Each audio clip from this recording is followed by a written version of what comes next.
श्री शिवाय नमस्तुभ्याम। हर हर महादेव। स्वागत है आप सभी का आज के एक नए उपाय जो कि बच्चों के उत्तम विद्या प्राप्ति का एवं इनका पढ़ाई में मन नहीं लगता उससे संबंधित रहेगा। दूसरा उपाय, जो लोग टेंडर लेते हैं, ठेका किसी भी कार्य का लेते हैं, तो उनको उस कार्य में सफलता प्राप्ति के लिए कैसा उपाय करना चाहिए, जो कि सरसों के पुष्प बसंती पुष्पों से जुड़ा हुआ है। तो संपूर्ण जानकारी आपको प्रदान करने का प्रयास करूंगी।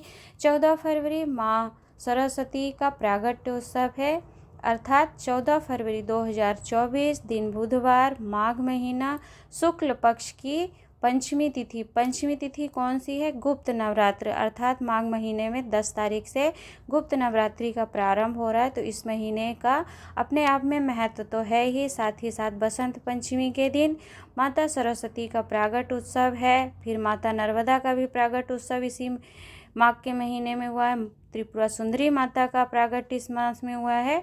तो बसंत पंचमी के दिन उन दोनों उपायों को आपको बताने का प्रयास करूंगी, इसका महत्व बताऊंगी। वीडियो पर पहली बार आए हैं तो चैनल को सब्सक्राइब अवश्य कर लीजिएगा।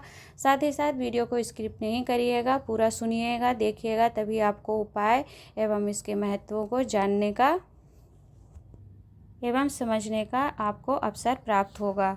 तो चलिए देर नहीं करते हैं, हम सबसे पहले जान लेते हैं कि बसंत पंचमी जो कि माता सरस्वती माँ शारदे का प्रागट उत्सव है, जो कि 14 फरवरी 2024 दिन बुधवार माघ महीना शुक्ल पक्ष की गुप्त नवरात्रि का पंचमी तिथि का दिन है। तो इसका क्या महत्व है? देखिए, माता सरस्वती का प्रागट उत्सव है तो प्रकृति में चारों ओर बसंती पुष्पों का आगमन, साथ ही फसल का अच्छा संकेत होना, यह दर्शाता है कि हमारे चारों ओर इन देवियों के स्वागत में हमारी प्रकृति ने भी अपने नेत्र बिछाकर रख दिए हैं। अर्थात चारों ओर फसल और पुष्पों से हमारी प्रकृति पृथ्वी आच्छादित होती है, घिरी हुई होती है। ऐसा लगता है कि हम स्वर्ग में आ गए हों, ऐसा अनुभव यह बसंत ऋतु हमें करवाता है।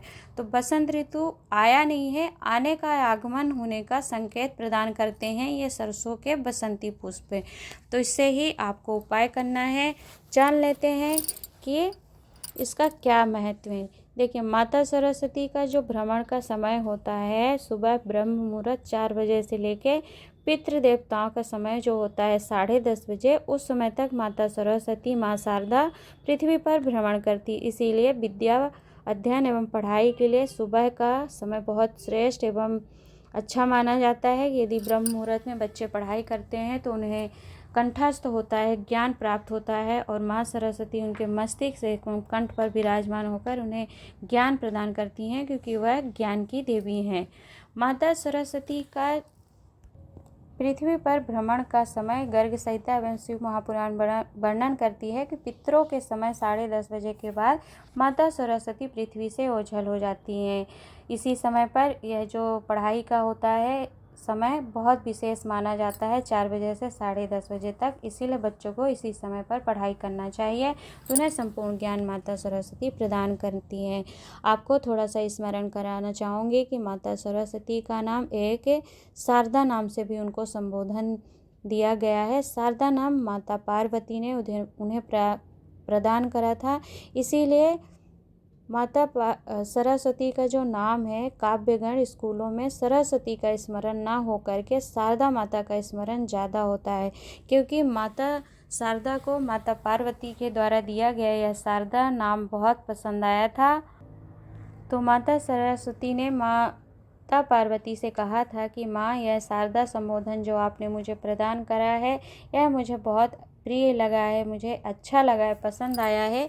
इसीलिए जो मुझे शारदा संबोधन से पुकारेगा, मैं सदा सदा के लिए उसके कंठ पर विराजमान रहूँगी। इसलिए माता सरस्वती की स्तुति, वंदना एवं प्रार्थना भी शारदा संबोधन से किया जाता है। जैसे उनकी सरस्वती वंदना गाई जाती है तो हे शारदे माँ, हे शारदे माँ, अज्ञानता से हमें तार दो माँ, ऐसा स्मरण किया जाता है। तो शारदा संबोधन से माता सरस्वती बहुत प्रसन्न होती है।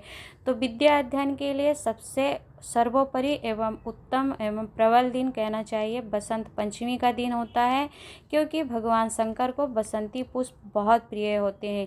यदि माता सरस्वती को भी वेद का ज्ञान एवं वीणा वादिनी माँ सरस्वती को यदि कोई सुरों का ज्ञान प्रदान करते हैं तो भगवान शिव ही हैं।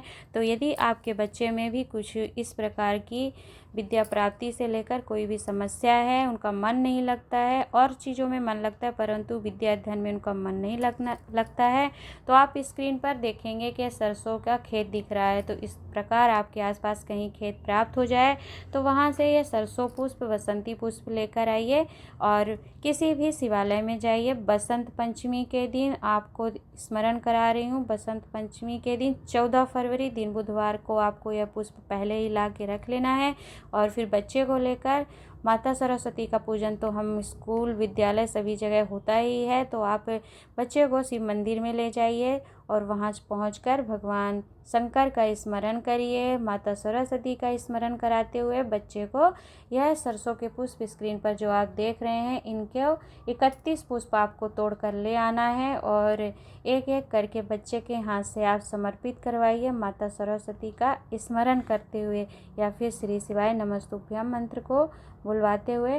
तो फिर बच्चा यदि बसंत पंचमी के दिन शिवलिंग पर 31 सरसों के पुष्प समर्पित करता है तो फिर वह उत्तम विद्या को प्राप्त करता है, पढ़ने में होशियार हो जाता है, प्रबल हो जाता है और उसका पढ़ाई में मन लगने लगता है, क्योंकि माता सरस्वती उसके मस्तिष्क एवं कंठ में विराजमान होकर उसे स्वयं वेदों का ज्ञान एवं विद्या अध्ययन की शक्ति प्रदान कर देती हैं। चलते हैं हम अपने अगले उपाय की ओर, जो ठेका एवं टेंडर लेने से संबंधित है। जो लोग ठेका लेने का कार्य करते हैं, टेंडर लेते हैं, किसी भी फील्ड का हो, किसी भी कार का हो, तो ठेका लेते हैं वो, और वो चाहते हैं कि उस किसी भी कार्य का ठेका उन्हें ही प्राप्त हो। तो आपको क्या करना है, किसी भी काम के लिए आपको 108 सरसों के पुष्प ले लेना है और 108 सरसों के पुष्प लेकर के किसी भी शिवालय में जाइए। ठेका टेंडर लेने वालों के लिए बताना चाहूँगी कि यह उपाय जो है ऐसा मूल नहीं है कि आप बसंत पंचमी पर ही करेंगे। आपको यह उपाय आप वर्ष में आपको जब ज़रूरत लगती है, आवश्यकता महसूस हो, आप कभी भी कर सकते हैं, परंतु आपको पुष्प सरसों के ही लेना है। तो आपके लिए ये मौका अच्छा रहता है कि संपूर्ण कार्यों की पूर्ति के लिए आप बसंत पंचमी, क्योंकि यह ऋतु ऐसा होता है बसंत ऋतु माघ महीने का, इस समय सरसों में पुष्प बहुत आते हैं। तो यदि आप अपनी कामना करके समर्पित करते हैं तो आपका वर्ष भर कार्य अच्छा चलता है ठेका लेने का। तो आप प्रयास करिएगा कि बसंत पंचमी पर 108 सरसों के पुष्प श्री अवधूतेश्वर महादेव का नाम लेकर के आप शिवलिंग पर एक एक करके समर्पित करते जाइए अपनी कामना करके। तो अवधूतेश्वर महादेव आपकी कामना को पूर्ण अवश्य करते हैं और आपको ठेका अवश्य प्राप्त होता है। मान लीजिए कि अभी आपका कोई ठेके का कार्य चल रहा है और आप चाहते हैं कि वो ठेका आपको ही प्राप्त हो, तो आपके लिए यह बहुत ही सुनहरा मौका है कि आप बसंत पंचमी पर 108 सरसों के पुष्प श्री अवधूतेश्वर महादेव का नाम लेकर समर्पित करिए और फिर उस ठेके के लिए कार्य के लिए आप बात करते हैं तो ऐसा शास्त्र वर्णन करते हैं कि आपको फिर वह ठेका अवश्य ही मिलता है, आपके पास ही जाता है, चाहे कितनी अच्छी पार्टियां क्यों ना लगी हो ठेका टेंडर लेने के लिए। तो इतना महत्व होता है 108 सरसों के पुष्प अवधूतेश्वर महादेव के नाम से शिवलिंग पर समर्पित करने से। तो दो उपाय आपको बताने का प्रयास किया है बच्चों की उत्तम विद्या प्राप्ति के लिए। दूसरा उपाय ठेका जो टेंडर लेते हैं उनके लिए यह उपाय था। ठेका टेंडर लेने वालों के लिए यह मूल नहीं है कि आप बसंत पंचमी पर ही करिए, जब आपको एक मन करे, जब आपको आवश्यकता लगे 108 सरसों के पुष्प लेकर किसी भी शिवालय में पहुंच जाइए और शिव आराधना करिए, क्योंकि बसंती पुष्प भगवान शंकर को अति प्रिय है। तो यदि आप यह उपाय करते हैं तो आपको आपके कार्यों में सफलता अवश्य प्राप्त होती है। तो यह था आपको बसंत पंचमी का महत्व एवं उपायों का वर्णन बताने का प्रयास की हूँ। उपाय को लेकर किसी भी प्रकार में किसी प्रकार का कोई संशय है तो आप अवश्य पूछिएगा, हम उसे बताने का प्रयास करेंगे। साथ में ही यदि आप वीडियो से कुछ सीख पाए हैं, आपके लिए उपयोगी रहा है या थोड़ा भी ज्ञानवर्धक रहा है तो वीडियो को लाइक एंड शेयर करना नहीं भूलिएगा। आज की वीडियो में इतना ही, मिलते हैं हम एक नए उपाय के साथ। तब तक के लिए श्री शिवाय नमस्तुभ्याम, हर हर महादेव।